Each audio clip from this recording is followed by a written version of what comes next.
Hey guys, and welcome to week 13 of the zombie game I'm making, Finding Home.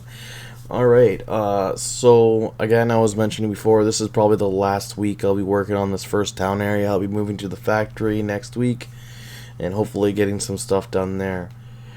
I was supposed to finish the first town last week, but again, like I was mentioning, I wanted to show off the multiplayer map. Some people were still confused. They didn't know that it was going to be multiplayer. Because I don't get to talk to everybody all the time. And that multiplayer was always intended, but I was going to do it after with friends and family. The main focus is the single player, to get something in there, to have something that people could play and run around, and then have the multiplayer maps as time goes on, something to work with, and everybody could get their own hands and feet into the engine. So this week, in the finishing off the town, the town isn't 100% finished, but again, there's going to be what I hope to complete with my timeline is just like an alpha, so a lot of the basics would be in the game, such as like loading up the zombies, like blockouts for where the zombies are going to be, like this red circle, the zombies are going to spawn there, and also every single floor and every single room has a chance to spawn zombies in them. That's the little icon you see there. But yeah, the level streaming volumes here, they'll load. So if I'm in this area here, none of this will load up because this building would, but these back buildings wouldn't load up because you wouldn't see them. And that's already in place for building 1. I just gotta fix the rest of the buildings in soon. The trees are in, and the grass is in. With little wavy wind features, yeah.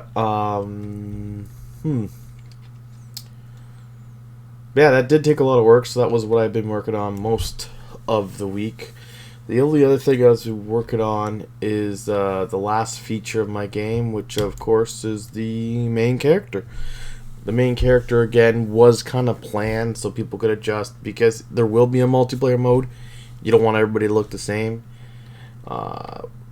And people wanted the features to be shown in the single player mode. So any kind of multiplayer feature that I'd have, it's going to be a little taste of it in the single player mode. Like building, or like random room generation and stuff like that. It just depends on the different areas of the map and when I can get that in. So that when I do the multiplayer mode, it's already kind of coded. It's simple. So here's kind of what the presets look like right now. But I do have extra hair and stuff I'm hoping to get in.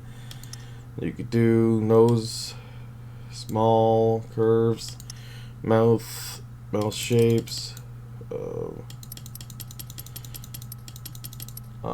eyebrows, up, down, depth, different types of eyebrows, of course, hair,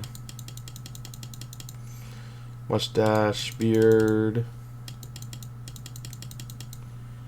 and again, you could save it. Once you save it, every time you load the game up, that's the character you're going to see. I do have female versions for multiplayer, so they'll be able to change their character up and stuff like that. But that's the quick and dirty of what I got in so far. And like I said, next week I'll be heading into the factory area. I'm going to block it out with the level stream volumes and stuff like that. If there's any questions you guys have, just let me know. And yeah, thanks for watching.